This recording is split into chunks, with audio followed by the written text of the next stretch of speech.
खुदा यीशु मसीह के अजीम और जलाली नाम में आप सबों की सलामती हो।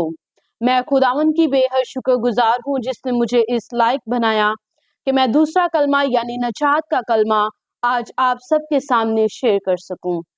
आइए मेरे अजीजों, आज हम देखते हैं कि डाकू ने ऐसा क्या किया कि वो पल भर में जन्नत का, फरदौस का और नजात का हकदार बन गया। आइए मेरे अजीजों, बाइबल मुकद्दस में से मुकद्दस लूका की मार्फत लिखी की अंजील उसका 23वां बाब और 43वीं आयत में देखें तो लिखा है, उसने उससे कहा, मैं तुझसे सच कहता हूँ कि आज ही तू मेरे साथ फिरदौस में होगा। ये कलमा खुदावन यीशु मसीह ने सुबह 9 से दोपहर 12 बजे के दरमियान कहा। खुदावन यीशु मसीह ने ये बात उन दोनों डाकुओं में से जो उसके इर्द गिर्द मसलूब थे एक से कही। आइए मेरे अजीजों, पहले नंबर पर हम देखते हैं खुदावन यीशु मसीह को डाकुओं के दरमियान क्यों मसलूब किया गया। यीशु मसीह के इस दुनिया में आने से 700 साल पहले एक पेशन गोई की गई, जो ये साया 53 बाब की 12वीं आयत में हमें मिलती है कि वो खताकारों के साथ शुमार किया गया। पहली वजह ये थी कि पेशन गोई पूरी हो सके और दूसरी वजह डाकू की नजात थी। अब सवाल पैदा होता है, क्या दोनों डाकू यीशु मसीह पर लानतान कर रहे थे? मुकद्दस मत्ती की अंजील उसका 27वां बाब और उसकी 44वीं आयत में लिखा है, उसी तरह डाकू भी जो उसके साथ मसलूब हुए थे उस पर लानतान करते थे। शुरू में दोनों डाकू यीशु मसीह पर लानतान कर रहे थे। दोनों में से किसी को यकीन ना था कि वो खुद को और हमें बचा सकता है। फिर ऐसा होता है कि एक डाकू खामोश हो जाता है, जिसका बयान हमें बाइबल मुकद्दस लूका की अंजील में मिलता है। ये खामोशी क्या जाहिर करती है? ये खामोशी रूहुल कुदस की जो है वो हजूरी को जाहिर करती है। रूहुल कुदस जब उसकी जिंदगी में जलाल को जाहिर करता है, ये खामोशी इस चीज को जाहिर करती है। रूहुल कुदस उस वक्त उसकी जिंदगी में नजात का काम कर रहा होता है। आइए मेरे अजीजों, देखते हैं रूहुल कुदस ने डाकू की जिंदगी में नजात का काम कैसे किया। पहले नंबर पर उसके अंदर खुदा का खौफ नजर आता है। जब वो कहता है दूसरे डाकू से, क्या तू खुदा से भी नहीं डरता? ये पहला सबूत है कि रूहुल कुदस उसकी जिंदगी में नजात का काम कर रहा होता है। खुदा का खौफ उसके अंदर पैदा हो चुका होता है और वो खुदा के गजब से बचना चाहता है, जबकि गुनाहगार को कोई खुदा का खौफ नहीं होता। ये रूहुल कुदस की कुदरत है जो एक गुनाहगार को खुदा के पास ले आती है और उसके अंदर खुदा का खौफ पैदा करती है। दूसरे नंबर पर दूसरा सबूत ये है, गुनाह का एहसास और इकरार उसके अंदर पैदा हो जाता है।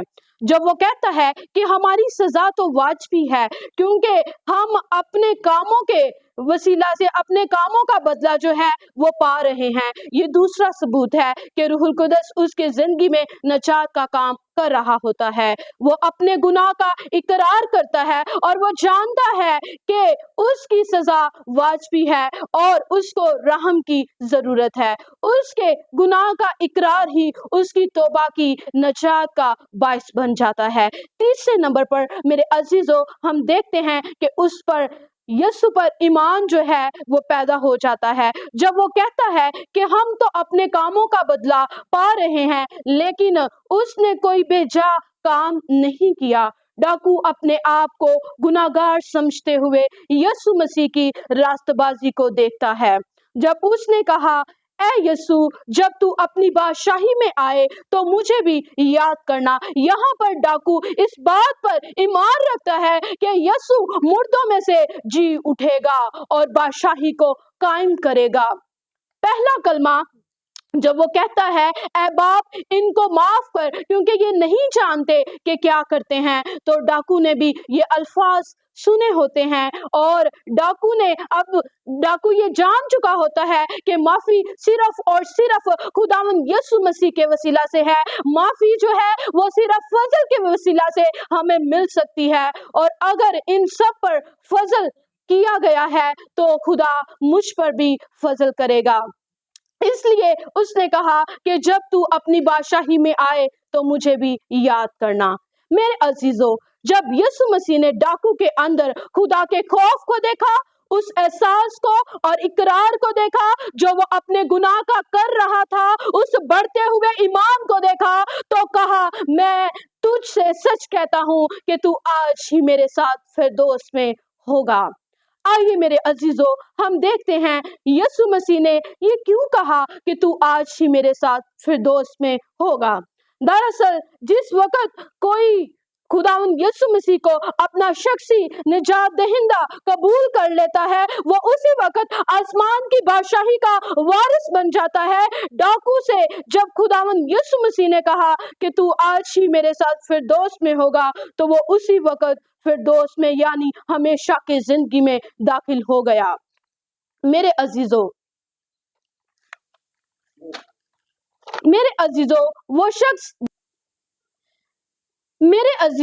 وہ شخص جس نے اپنی ساری زندگی گناہ میں بسر کر دی، جو پوری زندگی مسیح سے ناواقف رہا اور مسیح کو نہ جان سکا، آخری لمحات میں اس نے اپنے گناہوں کا اقرار کر کے مسیح پر وہ ایمان لایا اور اپنے تمام تر گناہوں سے بچ گیا اور ہمیشہ کی زندگی میں شامل ہو گیا۔ وہ جان گیا کہ نجات کا واحد راستہ میرا اور آپ کا زندہ خداوند یسوع المسیح ہے، کیونکہ بائبل مقدس میں بھی لکھا ہے، کیونکہ آسمان کے تلے آدمیوں کو کوئی دوسرا نام نہیں بخشا گیا جس نام کے وسیلہ سے ہم نجات پا سکیں۔